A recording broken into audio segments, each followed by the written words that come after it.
Good afternoon. My name is Adrian. I'm BC's Minister of Health. To my right is Dr. Bonnie Henry, BC's Provincial Health Officer. This is our COVID-19 briefing for British Columbia for Thursday, December 17th. We're honored to be here on the territories of the Lekwungen-speaking people of the Songhees and the Esquimalt First Nations.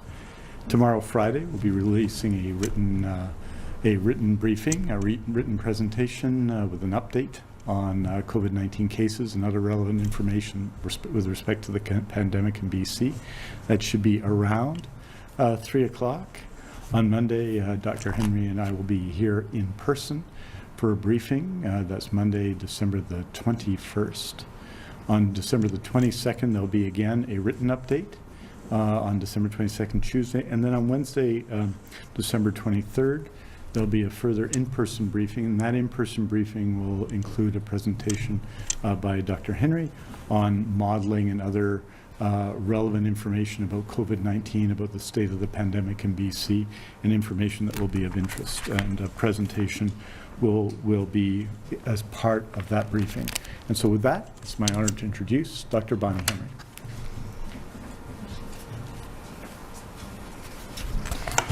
Thank you and good afternoon.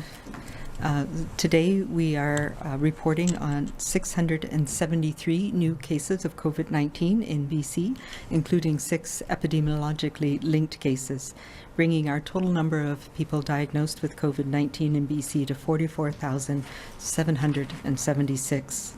Of the new cases, 145 people were in Vancouver Coastal Health Region, 403 people were in the Fraser Health Region, 4 were in Vancouver Island Health Region, 66 people were in the Interior Health Region, and 47 in the Northern Health Region.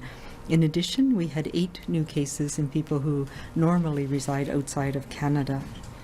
We now have just over 10,009 active cases, of whom 358 people are in hospital, 93 of whom are in critical care or ICU.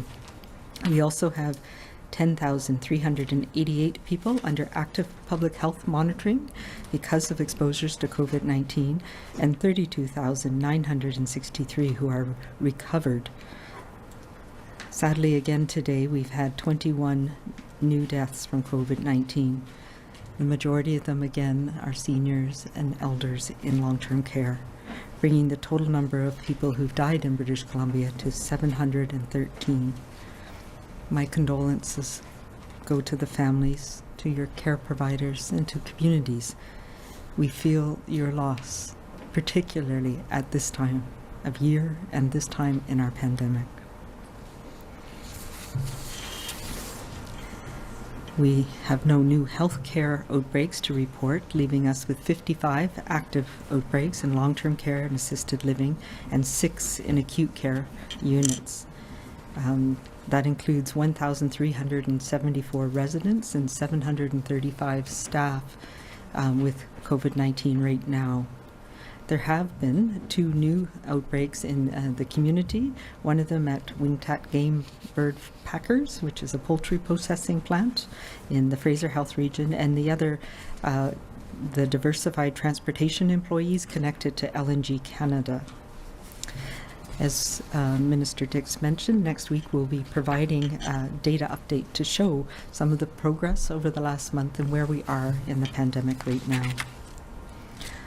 On a positive note, of course, we know that vaccine has arrived here in British Columbia, and in the last day, up until yesterday, 1,215 healthcare workers have received the COVID-19 vaccine, and that is a great testament to the work of the public health clinics and to healthcare workers who have stepped up to do their best.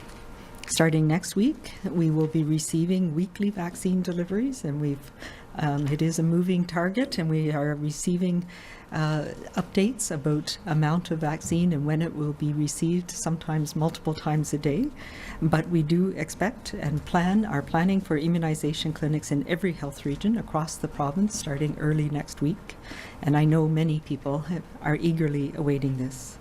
As you can imagine, this is a national effort, and we get deliveries and processes set up, and things are rapidly changing, and timings will be provided as soon as they are confirmed.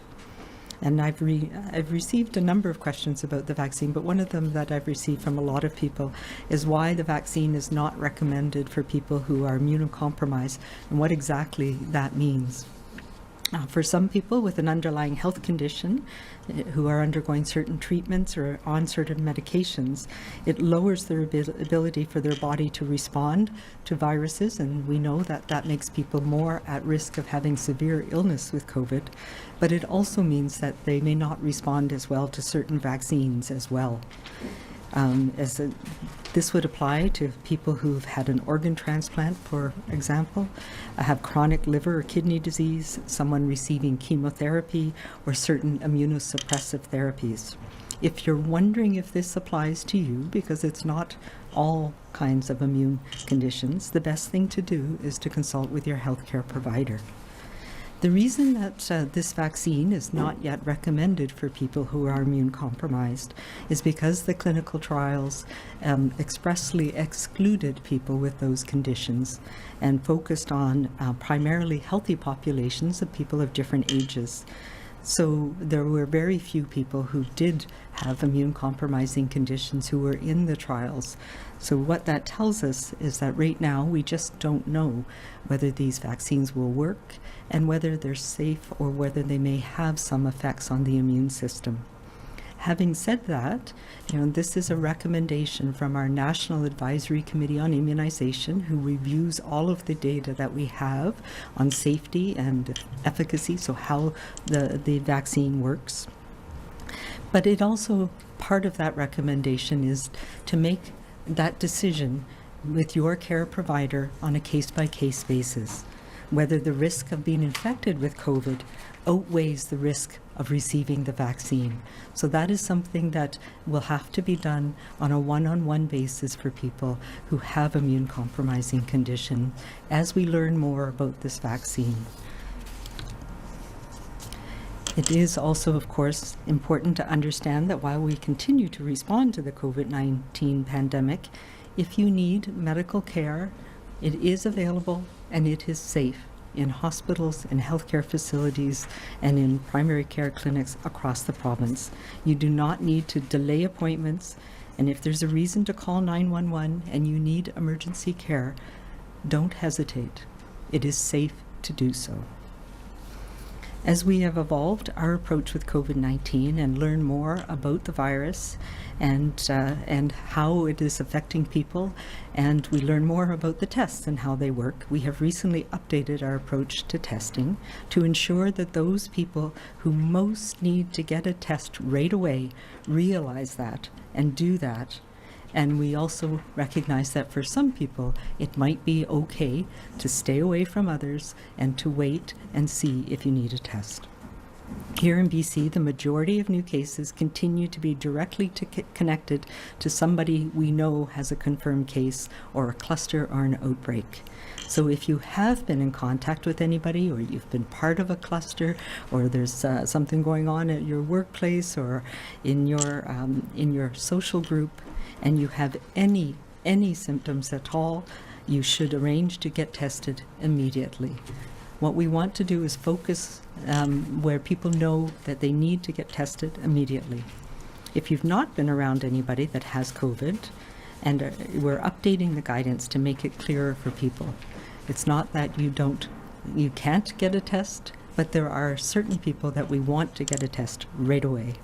We know that many of the symptoms of COVID-19 are similar to other respiratory illnesses that we see this time of year, influenza for one, but other colds and respiratory infections.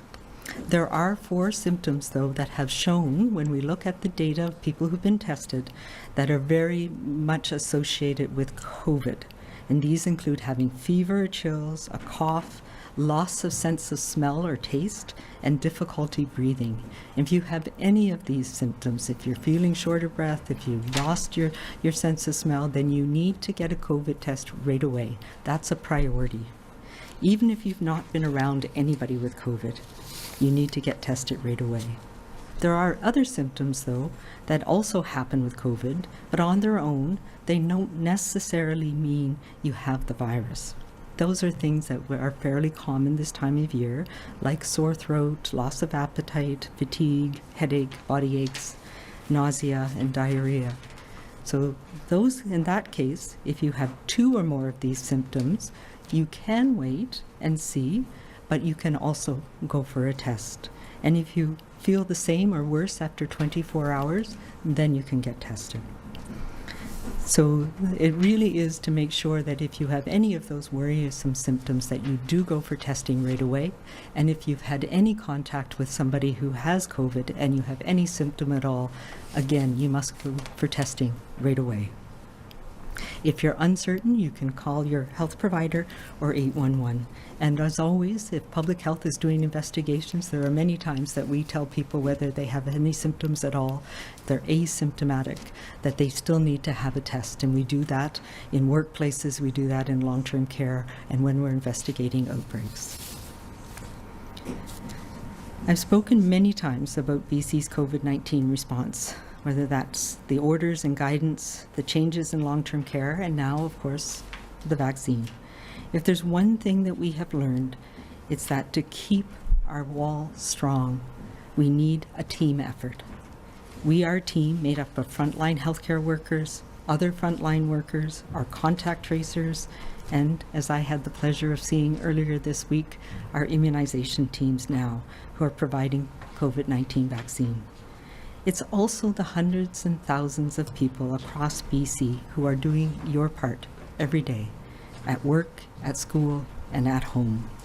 Together, we are using our layers of protection and following all of the public health orders, keeping our groups small. And this is more important than ever, especially as we go into this holiday season. Together, we are making a difference. Many people have already decided to make their holiday celebrations safe celebrations. I've also made that commitment to celebrate safely, to stay small, to keep my community and the people that I care about most safe during this holiday. I ask you, please, to do the same. Make the commitment today to have a safe holiday celebration. We may be days away from the solstice, the darkest and the longest night of the year, but without a doubt, we have light ahead, and we can't let all that sacrifice that we have done together in this past year be all for naught. What you do makes a difference and is making a difference today. The efforts you make mean that we will all be safer as a result, and we will get through this pandemic. So let's together make this holiday season a safe season for all of us, and continue to be kind, to be calm, and to be safe. Thank you.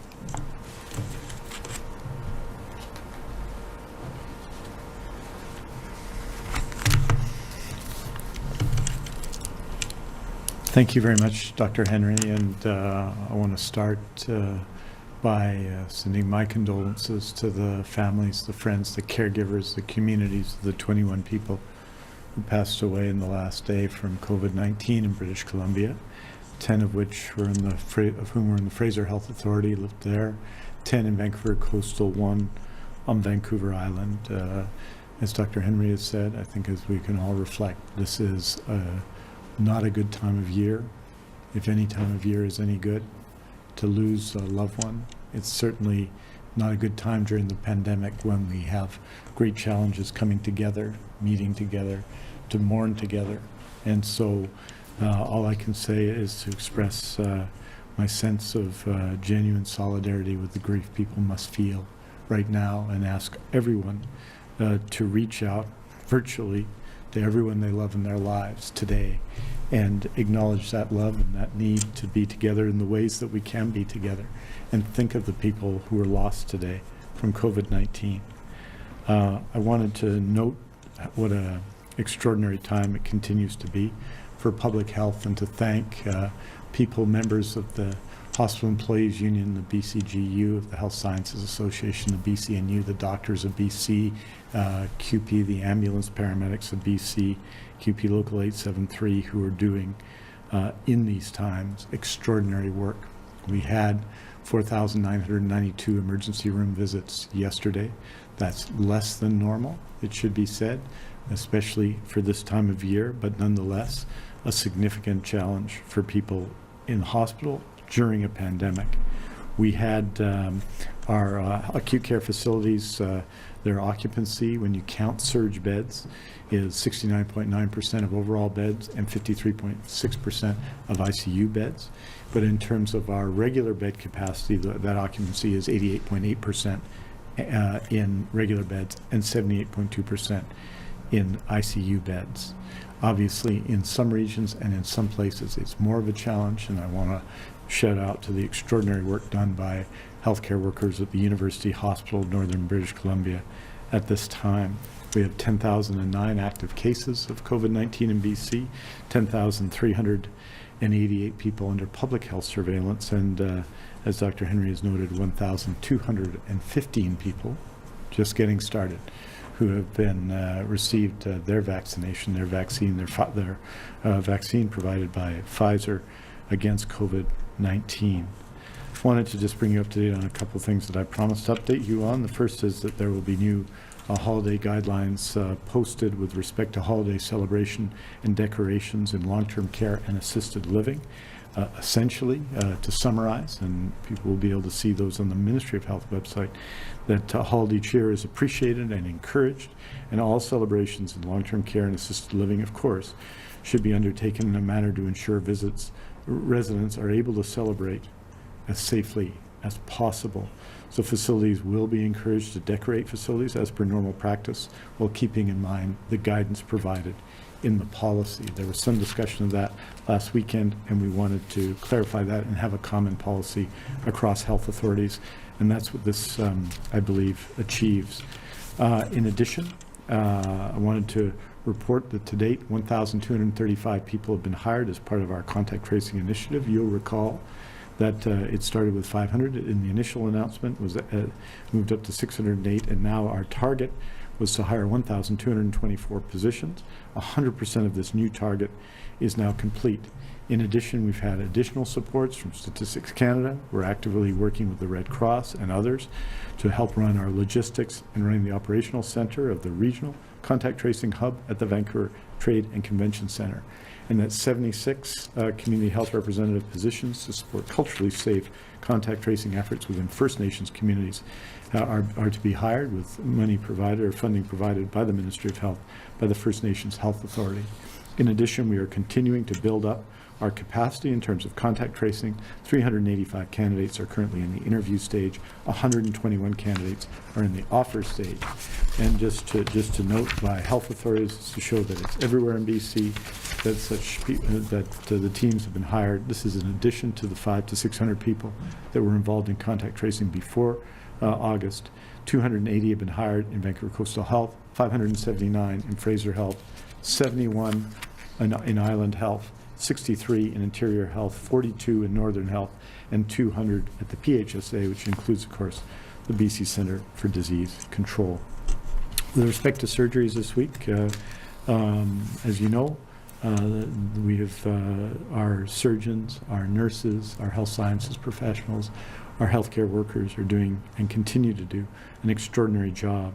Since we made the surgical renewal commitment and relaunched non-urgent scheduled surgeries, or elective surgeries they're sometimes called, on May 18th, 52,997 have been completed in Fraser Health, 35,629 in Interior Health, 11,413 in Northern Health, 46,076 in Vancouver Coastal Health, 40,443 in Vancouver Island Health, and 7,856 in the Provincial Health Services Authority.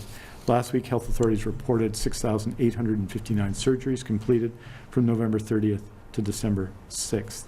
Health authorities have now verified their data, and the total number of surgeries completed was, in fact, 7,335, again, significantly higher than the equivalent period last year.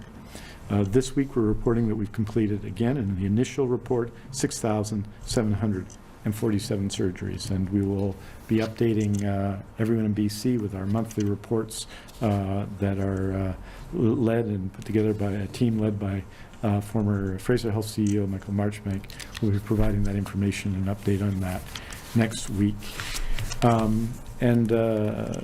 I wanted to note that with respect to the Health Human Resources to support senior services in BC, that approximately now 1,151 FTEs have been hired to support visitation. That's up 297 since our last report, I believe. And we've also have a very significant number of people, 5,085 participants have participated in our Health Career Access Program participant pool now, which is up considerably after clearing their preliminary checks. And a further 4,790 people have expressed interest. So that is part of our initiatives to hire 7,000 individuals into the health service sector over 3 initiatives to support seniors' care.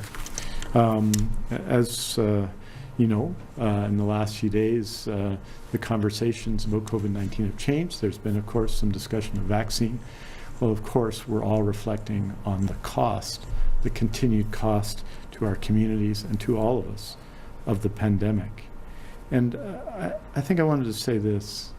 You know, we often, we are at a time of year where we want to come together, and of course we can't this year.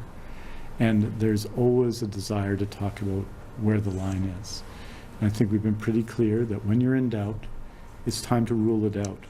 That as our attention focuses on the holidays, we've got to continue to use the skills we've learned to stop the spread of COVID-19, continue to follow the guidance of Dr. Henry and public health across British Columbia, continue to abide by orders that have the effect of saving lives. It is especially important now. In some ways, this period is our most challenging period because as we start with the joy and real celebration of having vaccine, and now more than 1,200 people having received it in BC and the remainder of our vaccine to be used this week, we have to dig deeper, it seems to me, dig deeper to act to stop the spread of COVID-19. Aujourd'hui, nous annonçons 673 nouveaux cas qui ont testé positifs pour COVID-19 pour un total de 44 776 cas en Colombie-Britannique. Nous sommes attristés d'annoncer 21 nouveaux décès liés au COVID-19 pour un total de 713 décès en Colombie-Britannique. Nous offrons nos condoléances à tous ceux qui ont perdu leurs proches pendant cette pandémie. Parmi l'ensemble des cas confirmés de COVID-19, 358 personnes sont actuellement hospitalisées, dont 93 en soins intensifs. Thank you very much. Merci beaucoup. We're happy to take your questions. Thank you, Minister. As a reminder to everybody on the phone, please press star 1 to enter the queue. You are limited to 1 question and 1 follow-up. Please unmute your phones. You're not audible until your name is called. First question today is from Richard Zussman, Global News. Dr. Henry, I'm just curious about that number of cases linked not to one of the health authorities, up to 8. I can't remember a time where that number has been that high. Are we worried that this is people traveling from outside the province coming to British Columbia potentially for the holidays and with them either bringing with them COVID or spreading COVID? Yeah, no, not in, well, we're always worried about that, of course, but this is really people who are here for work, so temporary farm workers working in some of the situations I know some of them in Big White, for example, so some of the outbreaks, people who normally don't reside in Canada. Do you have a follow-up, Richard? Thank you for the clarification. I'd like to ask about the decision from the Privacy Commissioner today around First Nations data. There are still significant concerns from First Nations community about not having specific COVID data for their communities. They need it to make informed decisions. Why does the government continue to not provide the specific data to First Nations communities? Yeah, so I think we're looking at the Office of the Privacy Commissioner's decision in some detail, and I'm very appreciative of the work he did to really get at the issues around this. And we are continuing to work, particularly with the coastal First Nations. We've had a number of really actually successful open meetings about the information they need, the information that we can provide to support it, and we are negotiating an agreement on that. I absolutely understand and commit to providing as much information as I can to support First Nations and all First Nations leaders. And I had the privilege of meeting with the First Nations Leadership Council again this week for a couple of hours to talk about the importance of vaccines in their communities as well. So we are committed to make sure we have the information and the arrangements and the agreements that they as leaders and governments in their own nations need to make the decisions they need to make. And just to say that I also have a responsibility to keep certain information confidential on people's personal health information, and it's a balancing of those two things. And we do have an ongoing agreement very early on in this. I compelled the linking of data with the First Nations client file, and that information is provided on a daily basis to the First Nations Health Authority so that they do, and we all do, know the information about First Nations peoples and how they are being affected by this pandemic. And that is very important. Next question is from Marcella Bernardo, News 1130. Hi, Dr. Henry, and I probably won't get a chance to tell you this ahead of time, but happy Christmas heading into the holidays. I'm going to be off for a few days in the next couple of weeks, but wanted to ask you how concerned you are about an outbreak right now at Vancouver's Little Mountain Place nursing home, where at least 17 people have died, and almost everyone there has tested positive for COVID, considering that there's 117 beds there and 119 people now that we've been confirmed to have the virus. Yeah, there are a couple, and we've mentioned this, there are several long-term care outbreaks, both in Fraser Health and in Vancouver Coastal, and one in the interior, where we've had larger numbers of people, and it's been such a challenge to try and stop the transmission. The numbers of cases, of course, include both patients and residents, and staff at that facility, but it is differentially the residents who have the more severe illness who are dying from COVID. So I am obviously very concerned. We've been talking, we're doing an intense blitz on all long-term care homes to try and be sure that we are stepping up all of the measures to try and prevent transmission. What we are learning is that this virus spreads so easily this time of year, and that when it gets into a care home, an assisted living facility, some of our acute care facilities, it can spread very rapidly, and it's very much a challenge once it starts spreading to gain control again. So I know they're working very hard to try and this also speaks to why it is a focus for us to get as many people who work in long-term care immunized as quickly as possible, and as soon as we are able, we will be taking vaccine to residents in care homes, and I'm hopeful that will happen in the coming weeks as well. Do you have a follow-up, Marcella? Having said that, what more can be done to test people so that we're not seeing these kinds of outbreaks taking over an entire facility like this one has?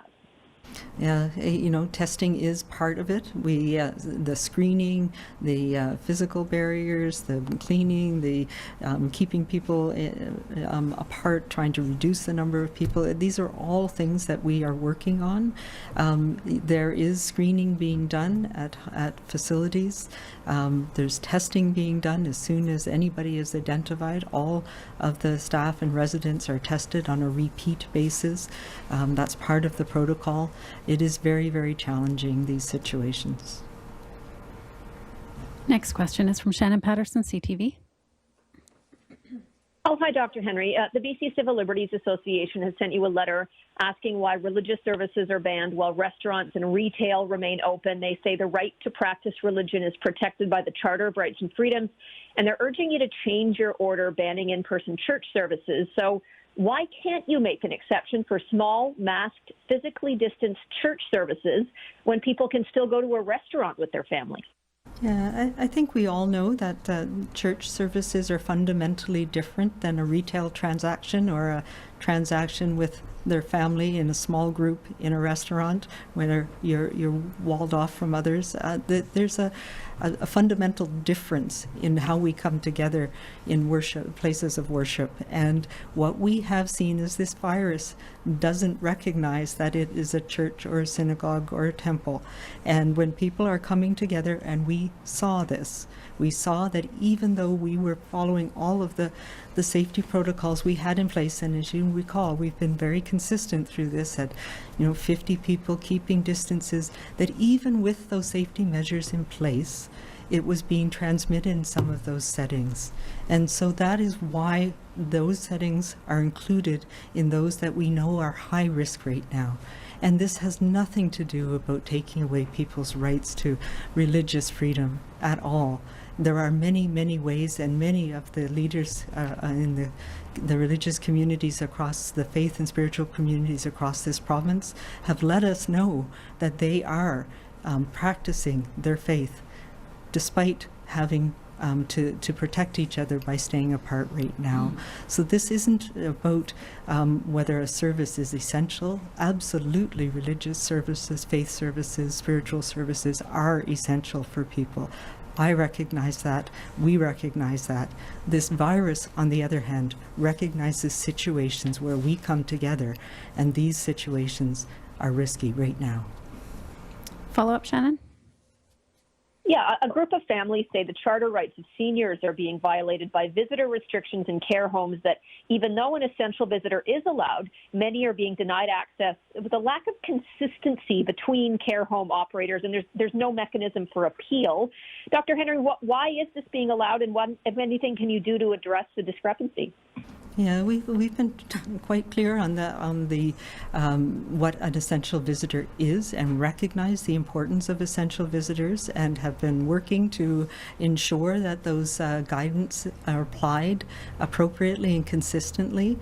And there is indeed an appeal mechanism, and there's several layers of that, so people can appeal right away to the manager of the facility, but there's also to the Patient Safety Quality Office, etc.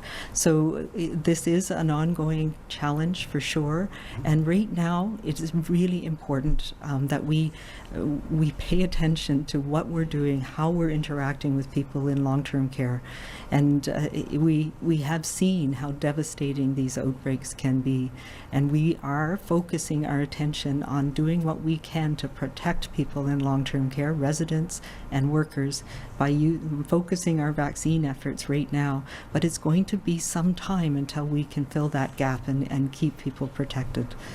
I don't know if you want to talk to that.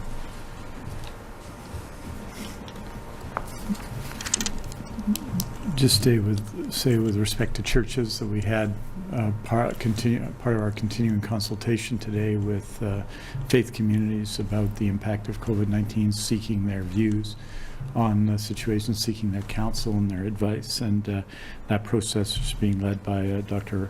Robert Dahm is off to a good start, and we're so appreciative of all the faith communities that took part, the 200 who took part in the call with Dr. Henry, myself, and the Premier on Monday, and the many who took part today and will in the days to come. I just say very clearly that there's a list of events which are most secular, and some not secular or religious events that are not allowed right now. Gatherings are a significant problem. Dr. Henry has made that very clear. COVID-19 doesn't argue these questions. COVID-19 seeks new hosts.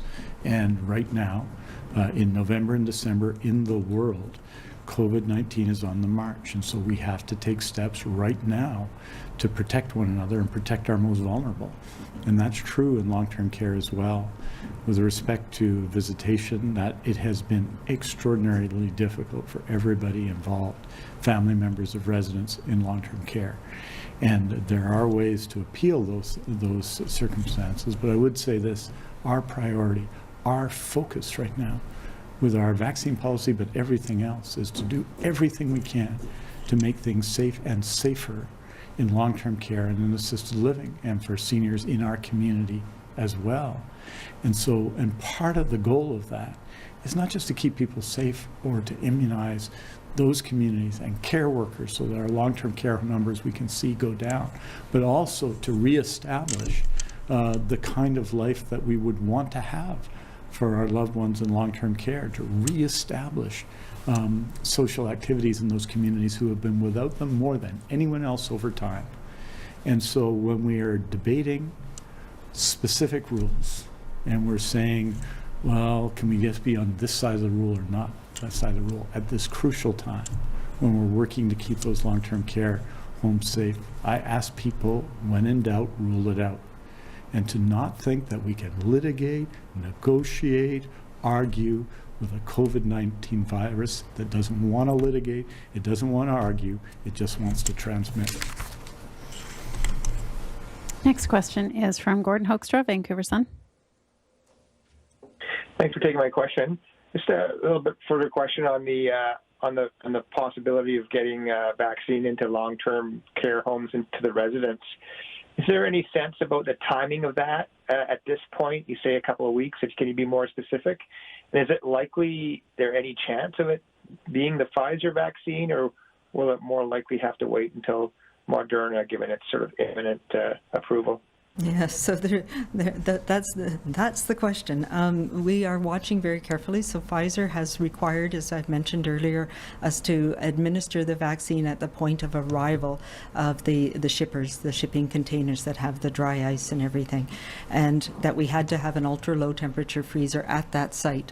And this was to proof the system, to make sure that the vaccine could be transported safely and to monitor the effectiveness of the vaccine, the stability of the vaccine through all of the transportation. So we are hopeful. We're here that that it may be as early as tomorrow that we're going to get advice from Pfizer about how it's worked. We have different checks and balances and data that we've been sending back to them all along the way, and it's been worked out together across the country. So tomorrow we hope to hear some news. That would be the earliest, and our plan is, as soon as we are able to, that we will be targeting immunization to long-term care residents and workers in the care home. That's the way we do it for influenza, so that's ways that we're quite used to providing vaccines to residents as well as to workers. So we're hopeful that that might happen as early as next week if things work out, that things worked with the supply chain this week. And the second vaccine, as you say, the Moderna vaccine, again, we've heard finally that we are going to be getting some doses in December, assuming it gets approval from Health Canada for safety and for efficacy, so that it works. And just heard not too long ago that the FDA in the US has approved Moderna vaccine, and I know Health Canada is going through the papers and the data right now, and have been for some time, so we're hoping that we'll hear from that very soon as well. So whichever of those happens first, we'll be looking at targeting those people most at risk and moving into long-term care residents as soon as we can. And that is going to be a game changer for us. If we get through this period, we can protect residents in long-term care, and we can start allowing people to safely come back into those communities again and be with their loved ones. Follow-up, Gordon? I do. I already had some questions about, people would be, maybe not on the immediate priority list, but sort of a little bit down the list, but still in there, like, folks that are over 80, and just, asking the question, once vaccines available, how do they find out or know, to get the vaccine? Is that something that will be communicated, by, you have to make an appointment? Will they be notified? Would there be clinics set up that they would, something like you'd go through one of the drive-through things where you get tested, Do we have any idea about that yet? Yes, so we are looking at all of those ideas, and yes, as we've said, we've had a very small amount of vaccine this week, 3,900 doses. We're figuring out how to use it, how to make sure that we use it properly and that it's safe to use and that the clinics know how to run, and we're going to be expanding that across the province. So we only just earlier this week received confirmation of the doses that we'll be receiving next week and the week of the 28th of December. And today, we got notification that we will be receiving doses the first week of January. So that allows us to understand the numbers of people that we can immunize in these weeks. Having said that, right now, the maximum number of doses that Canada expects to receive in the first quarter of 2021, and what we're receiving here in December comes from that allotment. So we are the contract is to receive enough to immunize 3.8 million people across the country, and here in BC that works out to about 380,000 people in BC. So when we do the math of how many people are in long-term care, how many residents, how many people in assisted living, so the other higher risk environments that we're starting with first, the healthcare workers in our acute care system that are key for the COVID response, and in some of the response, like the public health teams that go out to different acute care facilities, some of our more at-risk populations and people over age 80 in the community. We're looking at phasing that in over the next few months between now and March. And yes, we will have a system for making sure that people have equal or equitable access to vaccine. We're still working through those details as we get confirmation of when we might receive more vaccine. So please be patient. We will be working it through. We will make it very clear when we know how much vaccine we have, how it's going to be delivered, where it's going to be delivered to, and people will get a notification of how they can get their vaccine.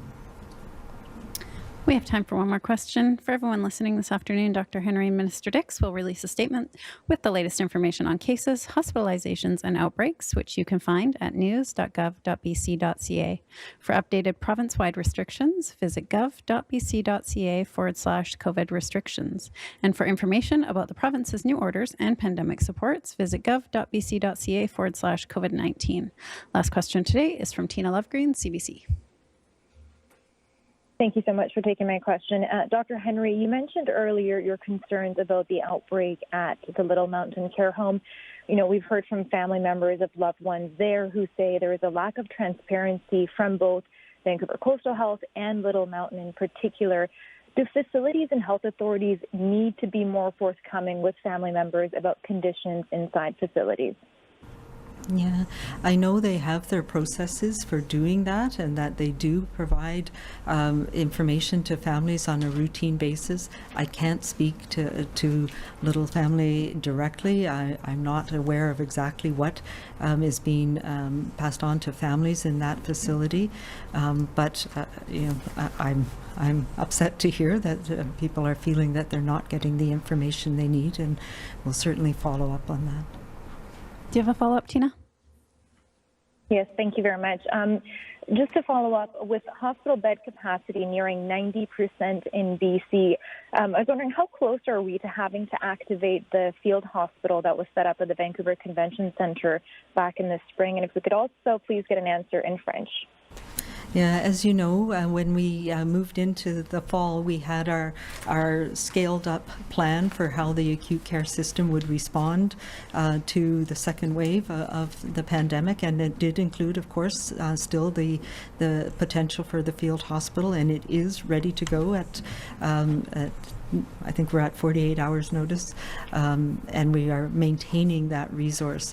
We're not at the place where we need to do that, and we are monitoring around the province, making sure that backup where it's needed. And as we've talked about, it's been a challenge in the north in particular, where there's been a number of hospitalizations, and part of the plan to ensure that we can maintain services as they're needed across the province. Several people were transferred both to Vancouver and here to Vancouver Island. So we are managing, we're coping, but it reminds us again how important it is for all of us to do our piece right now, because we are bumping up against that stretch in our health system, in our public health system. We've flattened our line, but we have not yet come down to the level that we need to. There's still too much transmission in our community, and that reflects in outbreaks in our long-term care. It reflects in workplaces. It reflects in cases that we see in schools. So now is the time that we have vaccine. We have a way that we can see light at the end of this tunnel, particularly to protect those who are most at risk and to take that pressure off our healthcare system. But it's going to take us weeks to get that vaccine to where it needs to go so that we can breathe a little easier. And right now, I need everybody to keep your gatherings small. Stick with your household. Celebrate and be close to those that you love, that you care about, in a virtual way that keeps everybody safe so that they're here to celebrate with you on Family Day, on Easter, next Christmas.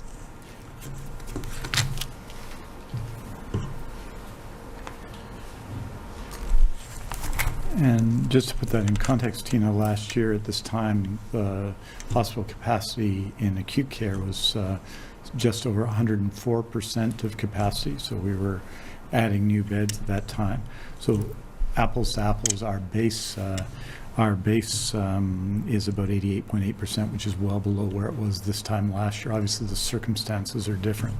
We also added surge beds, so that means we're right now at 69.9% of capacity with the beds we've added in our existing healthcare facilities to deal with the situation. And in addition to that, we have the capacity, if we need to, and as we showed in March, to lessen other activity in the healthcare system. For example, last week we did, for this time of year, I should say the last weekend, the week ending December the 6th, we did, I think, 7,300 surgeries, which would be the most we've ever done in that period at any time.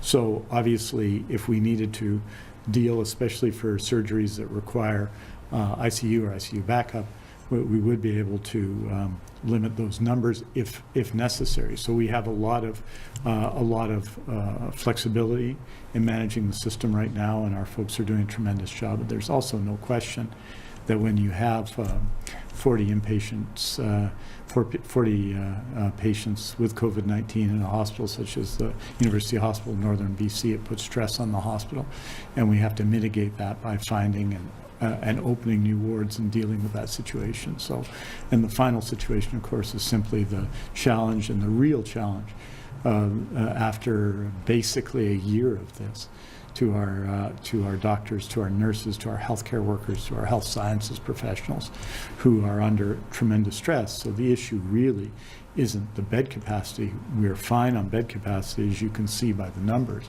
The challenge is the challenge to the people working in acute care, and it's real. Je dirais qu'en général, on est occupé dans les hôpitaux en Colombie-Britannique à 69,9% quand on compte tous les lits disponibles actuellement. Les lits de base, le taux c'est de 88,8%, c'est-à-dire qu'on est prêt pour la situation. Il n'y a pas besoin actuellement pour l'hôpital provisoire au Vancouver Trade and Convention Center. C'est pas nécessaire maintenant, mais on garde cette ressource au cas où il est nécessaire d'utiliser. Donc, c'est pour cette raison qu'on a décidé de protéger cette ressource malgré le fait qu'on est actuellement en bonne position vis-à-vis des lits. Cela étant, il est bien entendu très difficile pour ceux qui travaillent dans les hôpitaux actuellement, avec le taux des cas de COVID-19 dans les hôpitaux. Et donc, on est sensible à la fois à la nécessité d'avoir des personnes, surtout en soins intensifs, mais aussi sur l'effet de COVID-19 après quand même 10 mois sur la capacité de vivre et de travailler de ceux qui travaillent, nos infirmières, nos médecins, nos travailleurs dans les hôpitaux. Donc, on est avec eux, et c'est évidemment un défi, Mais cela étant, maintenant, on en tienne dans les hôpitaux. Merci beaucoup. Thank you very much. We'll see you on Monday.